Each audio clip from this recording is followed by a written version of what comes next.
Hi, Hey, paisanos. welcome. We are super excited to announce the Unicorn class. Oh man, are we ever excited about this? Ben and I have been fantasizing about the unicorn class for years. No joke. For years, we've been thinking about doing this, but now the time is right, and we are super excited to introduce it for playtesting on Patreon. Yes, this is exclusively on Patreon, right? Not right now, but in June.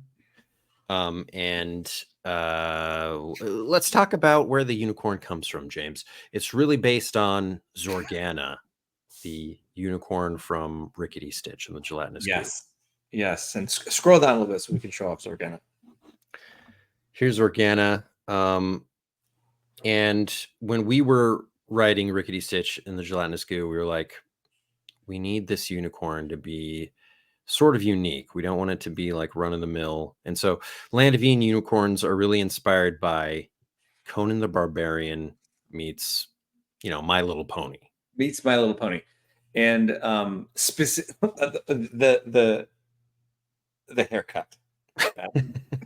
The haircut is actually supposed to be right out of the pages of Robert E. Howard, Conan, except Conan the Cimmerian.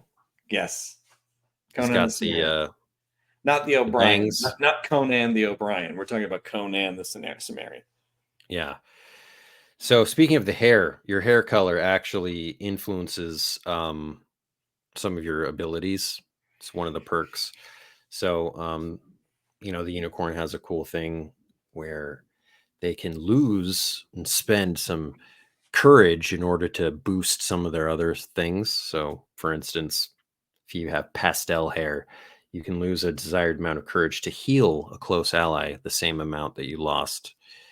And that's one of the big things about the unicorn. They have a lot of courage because they're playing around with it. A courage economy, Ben. A courage economy. Yes, and they can't use equipment like everyone else because they're horses, so they also have the courage as sort of a benefit to offset that.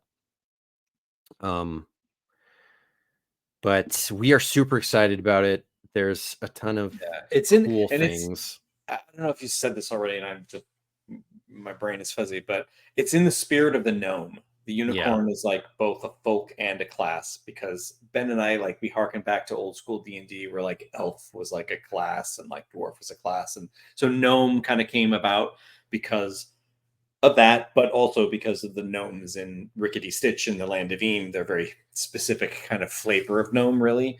And the unicorn really fits that mold in a great way. And I like adding another option that's both folk and class too. It's fun.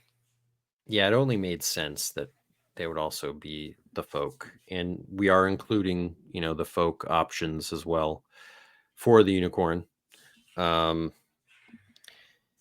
if we look at some of the abilities, we're talking about basically what their strengths are is like being really hale and hearty.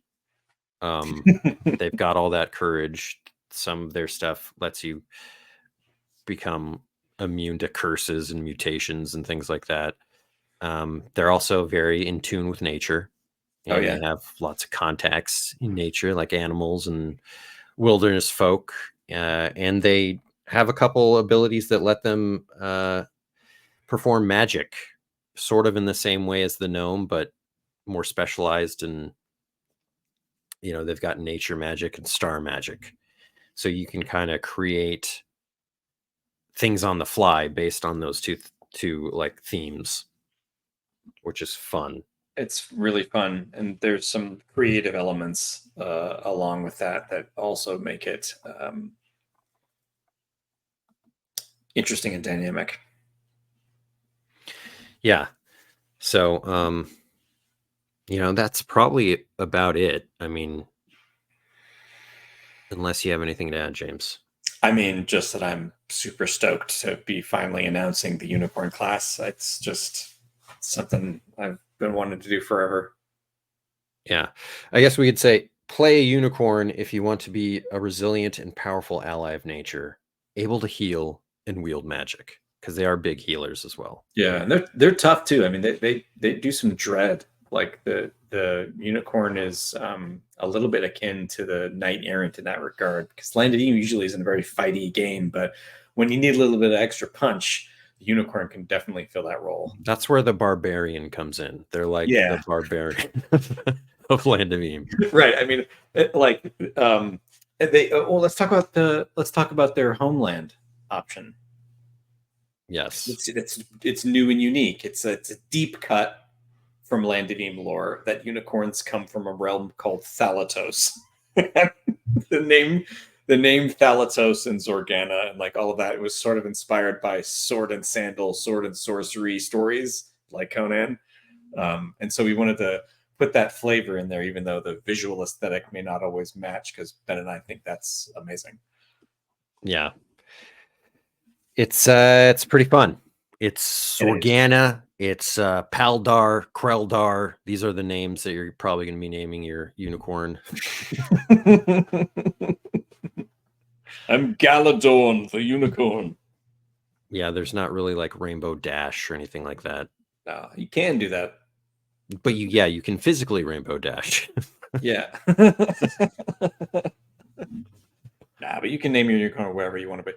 It's all about the flexibility of the class, and some of these abilities are really, really fun, and I cannot wait to play test this.